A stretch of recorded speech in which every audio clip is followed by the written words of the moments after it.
I'm a server at a Midwestern diner. A few weeks ago, a customer appeared at one of the booths. I say appeared because I hadn't seen her come in, and usually I am very attentive to the sound of the doorbell. It was a pretty bustling evening, though. I approached to take her order. She sat with her back to me, her curly hair pinned up in a style that reminded me of old movies. Her age was hard to determine from behind, but she looked to be in her 60s, I guess. She was sitting perfectly still, statuesque. When I came around to the front of the booth, I gasped and dropped my pen. The woman was not breathing, lips slightly parted, skin withered and shrunken. No movement, not the faintest motion of her chest. But it was the eyes that were the giveaway she was dead.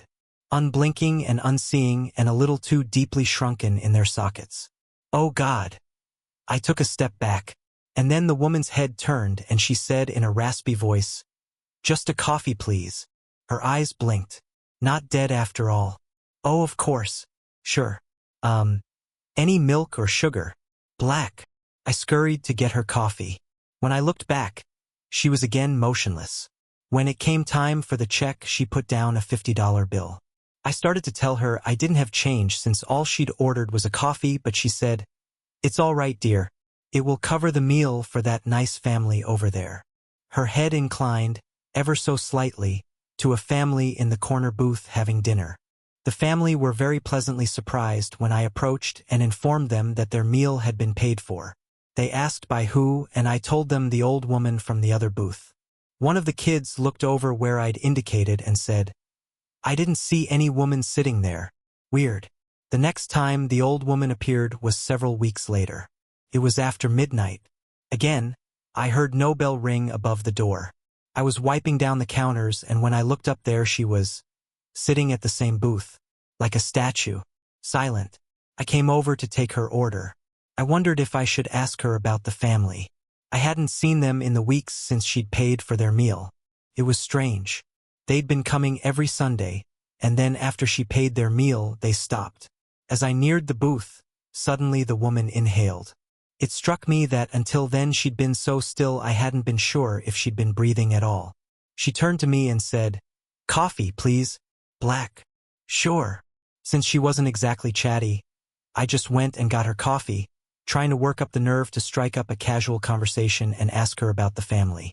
Before I could, the doorbell rang and Carlos came in. Carlos was a friend of my boss who liked to drop in once in a while. He ordered a burger, and we began chatting about how things were with his girlfriend, and with his girlfriend's boyfriend. I can never keep track of who's in his astonishingly wide relationship circle. Apparently he'd just adopted a dog. He showed me pictures while he ate. Carlos, not to be mean, but that might be the world's fuggliest dog, I told him. He laughed. Nobody wanted her. That's why I took her. That's sweet of you, but that thing looks like it has rabies. Scabies. What? I'm kidding. She's got mange, though. He started to tell me about how he'd rescued her when I heard a throat clear and remembered the woman at the booth. Shoot.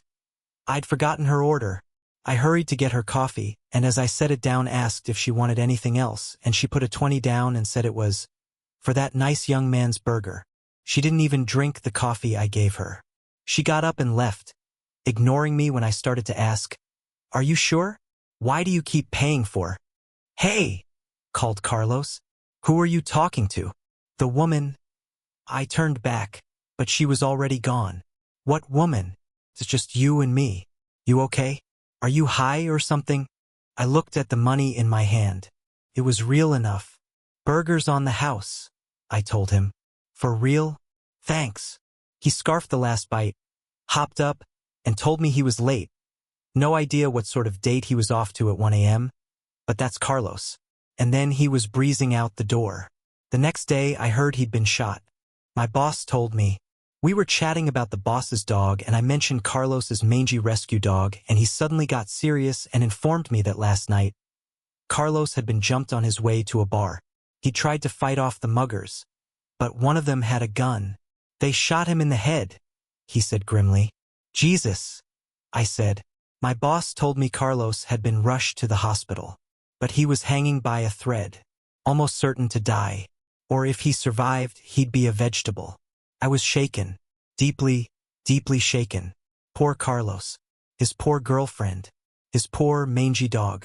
And a thought intruded. Was it because of the old woman? What about the family that used to come in Sundays but had disappeared? Had misfortune struck them, too? I resolved that the next time I saw the old woman, I would ask her what she was doing. I wouldn't let her pay for the next customer. The old woman returned just this afternoon. There were only a handful of customers, as it was between the lunch and dinner hour. As always, I didn't hear her come in.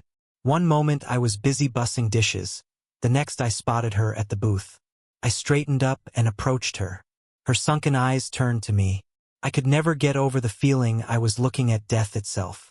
Then she gave that sudden inhalation, like she was remembering to breathe, and she said, "Coffee, black," and I was surprised at the end. "A root beer float," she added. I just pressed my lips together, nodded, and went to get the drinks. Surveyed the room. There were 3 other tables with customers. An old couple, a family with a teenage daughter, a woman working on her laptop. And even though I should have gotten the old woman her drinks right away, I instead made sure to get everyone else's orders to their tables and to get their bills to them. The couple paid, as did the woman on her laptop. That left only the family. They were still eating. I fetched the coffee and the float for the old woman but mentally resolved not to let her pay for anybody. She did not react to me placing the drinks beside her. I put a $10 bill on the table and said, "The root beer float is for you." "Oh," I said, and goosebumps rose along my arms, because how did she know that root beer floats were my favorite? "No, I can't have customers buy me drinks. It's against policy." "I insist," she said. "I'll bring you change for the coffee." She got up. "Actually, wait, here. I'll pay for everything." I quickly reached into my pocket for my wallet and dropped $10 onto the table. "I'll get your coffee, too, on the house, since I took so long with your order." She frowned. "Accept the gift that is given to you." No sooner had I done that than she exhaled and left. I didn't turn around as she walked past me. I didn't hear the doorbell ring. But a moment later, when I looked over my shoulder, a little while later, the dinner hour had arrived and the tables were full. I heard the doorbell ring and it was them, my family of regulars.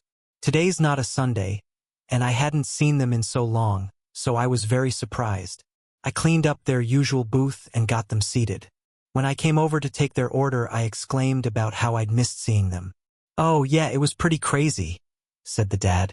"After we left last time, we drove together. And I don't know if you remember how hard it was raining, but the car skidded and we lost control." "You lost control," corrected the mom. "Yes, I lost control because it was the minivan that I told you not to get because those things flip way too easily. And it did. It rolled. I mean, it spun out right in the middle of the highway and then flipped over the guardrail and rolled. I swear my soul left my body," said one of the kids. "It was very harrowing. We just couldn't come back here for a while," said the mom. After I put in their order, I called my boss to let him know, because he'd been worried about them, too. He sounded delighted on the phone and told me he had some good news of his own. Carlos is gonna pull through. He's awake from the coma, and he's now on the road to recovery. "That's great," I said, even as at that moment something clicked. I typed all this up instead of leaving at the end of my shift tonight. I've been thinking about the old woman, how she looked, well, like death, or maybe more like near death. I keep thinking about how Carlos took a bullet to the brain, how the family of regulars were in a horrific accident, how all of them should have been dead, but they survived by a miracle. And I think I may have made a terrible mistake, so now I'm terrified to leave the diner. Terrified because I didn't let her pay for my drink. I just don't want to know what happens next.